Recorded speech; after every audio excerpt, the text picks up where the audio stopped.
ജീപ്പാസിന്റെ digital infrared കുക്കറാണ് ഇന്ന് ഞാൻ പരിചയപ്പെടുത്തുന്നത്. ഡബിൾ കുക്കിംഗ് ഹോബോട് കൂടി വരുന്ന ഈ ഒരു പ്രോഡക്റ്റിന്റെ design stainless steel and black ഫിനിഷിലാണ് വരുന്നത്. ഡിജിറ്റൽ LED ഡിസ്പ്ലേയും ടച്ച് കൺട്രോളും വരുന്ന ഈ ഒരു ഇൻഫ്രാറെഡ് കുക്കറിൽ മൾട്ടി സ്റ്റേജ് കുക്കിംഗ് ഓപ്ഷൻസും അഡ്ജസ്റ്റബിൾ ടെമ്പറേച്ചറും അവൈലബിൾ ആണ്. ഓട്ടോ സേഫ്റ്റി ഓഫും ഓവർഹീറ്റ് പ്രൊട്ടക്ഷനും ഇതിൽ വരുന്നുണ്ട്.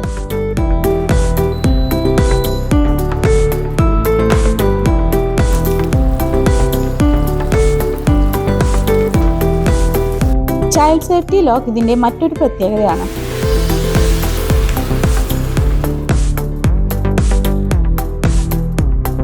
$3180 വാട്ട്സ് ആണ് ഈ ഒരു ഇൻഫ്രാറെഡ് കുക്കറിന് വരുന്നത്.